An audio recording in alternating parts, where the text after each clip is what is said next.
an issue that so many people recoil from out of despair, a despair that in the last 3 weeks has arguably reached new depths. Indeed, anyone who has followed this closely and seen images that can never be unseen, tiny bodies wrapped in bundles in Israel and Gaza, mothers and fathers shattered by the ultimate grief, the innocent dead, Israeli, Palestinian, Muslim, Jew. It's a tragedy where the facts on the ground are changing by the minute, but where the consequences will last for decades and the trauma might never fade. A crisis where the search for solutions is shrouded not just by the fog of war, but by an ever-darkening cloud of misinformation. But nonetheless, we must do what we can, and we must explain what we do. Democratic accountability matters, particularly in light of the rising temperature on British streets. Our efforts must respond to the two immediate tragedies. To the 7th of October, the biggest slaughter of Jews, and that is why they were killed, do not doubt that, since the Holocaust. Men, women, children, babies, murdered, mutilated, and tortured by the terrorists of Hamas. Over 200 hostages, including British citizens, taken back into Gaza. Make no mistake, this is terrorism on a scale and brutality that few countries have ever experienced, certainly not this one. And that is an immutable fact that must drive our response to these events. As must the humanitarian catastrophe in Gaza, which again plays out on a previously unimaginable scale. Thousands of innocent Palestinians dead, displaced, desperate for food and water, reduced to drinking contaminated filth, hiding out in hospitals for shelter, whilst in those same buildings, babies lie in incubators that could turn off at any moment. At every stage during this crisis, my approach has been driven by the need to respond to both these tragedies, to stand by the right to self-defense of any nation which suffers terrorism on this scale, alongside the basic human rights of innocent Palestinians caught once again in the crossfire. To focus at every stage on the practical steps that might make a material difference on the ground. In the short term, on the humanitarian conditions in Gaza and the efforts by Israel to rescue her hostages. But in the future, also to the hope that I know still burns brightly for those who want peace. The two-state solution, an Israel where every citizen enjoys the security they need, and a viable Palestinian state, where the Palestinian people and their children enjoy the freedoms and opportunities that we all take for granted. And that is why, while I understand calls for a ceasefire at this stage, I do not believe that it is the correct position now, for two reasons. One, because a ceasefire always freezes any conflict in the state where it currently lies. And as we speak, that would leave Hamas with the infrastructure and the capability to carry out the sort of attack we saw on October the 7th. Attacks that are still ongoing. Hostages who should be released still held. Hamas would be emboldened and start preparing for future violence immediately. And it is this context which explains my second reason, which is that our current calls for pauses in the fighting for clear and specific humanitarian purposes, and which must start immediately, is right in practice as well as principle. In fact, it is at this moment the only credible approach that has any chance of achieving what we all want to see in Gaza: the urgent alleviation of Palestinian suffering, aid distributed quickly, space to get hostages out.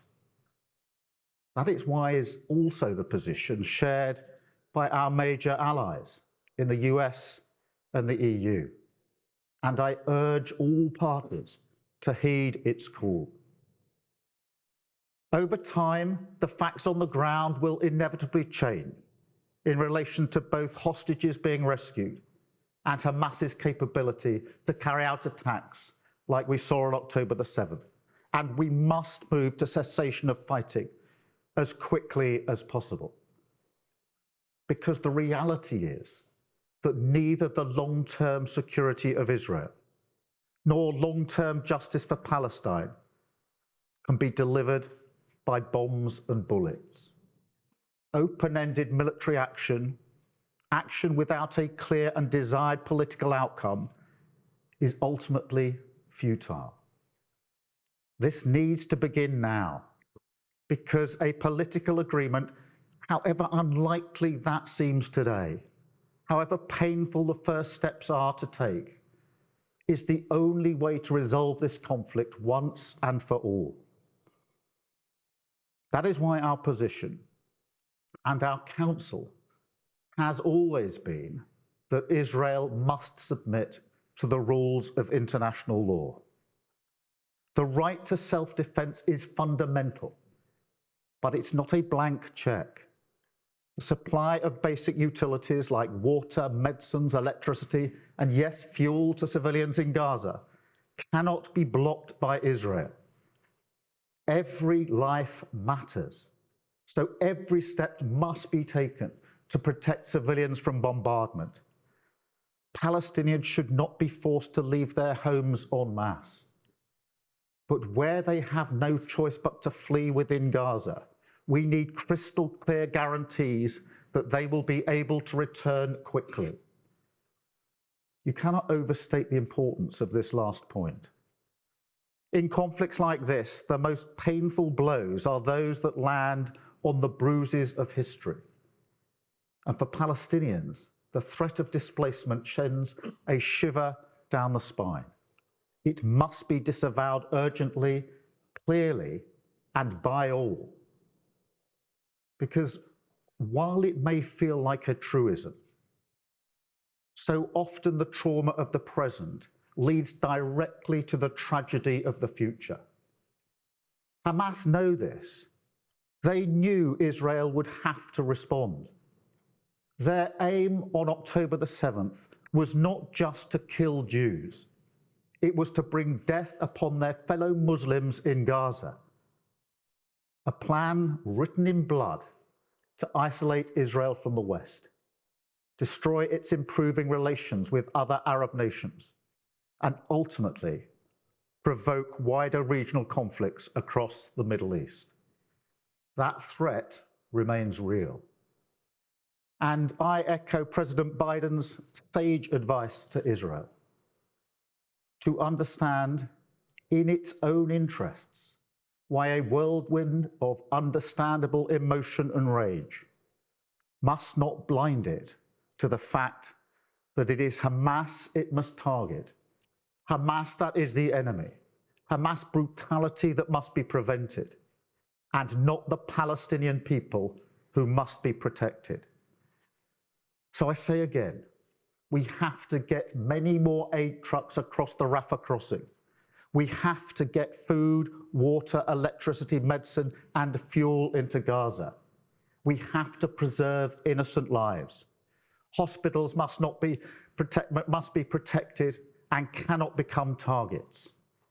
Across the West, we've been calling for this for weeks, but it hasn't happened. The siege conditions haven't lifted. That's unacceptable, and it cannot continue. The risk of regional escalation is real, and it must be prevented. And this is why millions of people across our country are rightly concerned. Concerned as well about the impact this is having on communities here in Britain. There are some who want us divided, but our approach to multiculturalism is envied around the globe. Jews, Christians, and Muslims live side by side, and this is so ordinary, it's barely remarked upon. Interfaith marriages are common. People celebrate each other's traditions and festivals as naturally as they do their own. The freedom of religious expression is uncontroversial. We don't stop often enough to reflect on how unusual this is, how Britain's modern diverse democracy is an existential challenge to people all around the world who say, this cannot be done. Something we've worked hard for through the generations, and that at moments like this, we have a responsibility to fight for. We cannot have a Britain where Jewish businesses are attacked, Jewish schools marked with red paint, Jewish families hiding who they are.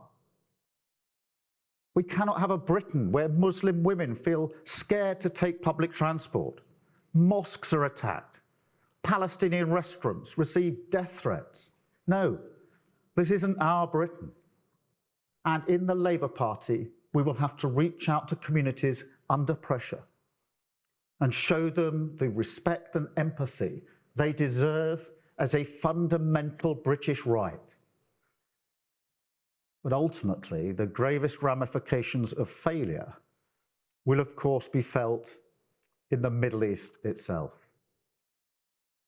For too long, the international community has put the Israeli-Palestinian conflict into the too difficult box. There's no recent equivalent of anything like the concerted push for peace we saw in the 1990s and the early 2000s. No, what has happened is we have continually paid lip service to a two-state solution because it's easier, convenient perhaps, to look away from Gaza, knowing it is controlled by those who want to kill Jews and wipe Israel off the map. To look away from Israel, knowing people live without the security which they deserve. To look away from the West Bank, knowing more settlements are being built against international law. Now, I don't say any of this to start a new round of arguments or hand-wringing. Instead, this must be a time for a new resolve, a renewed push from all parties to find a way to peace.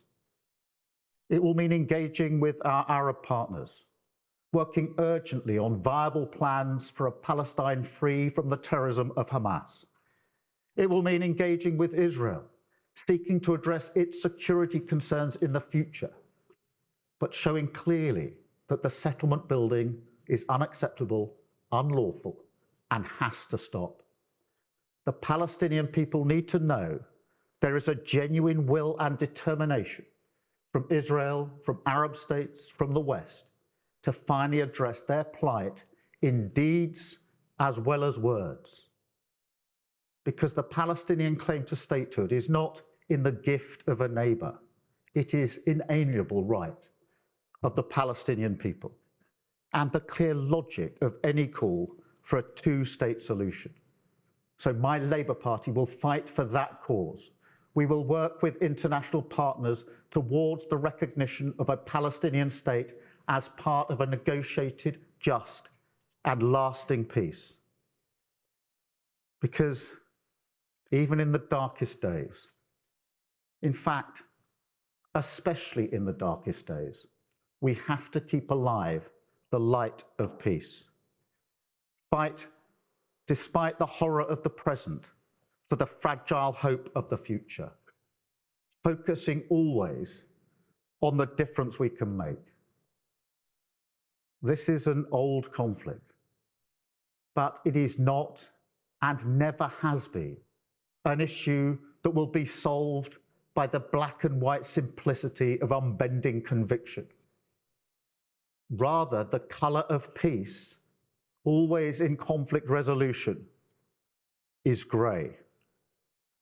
And in the coming days and months, we must do everything we can to fight for it. Thank you very much.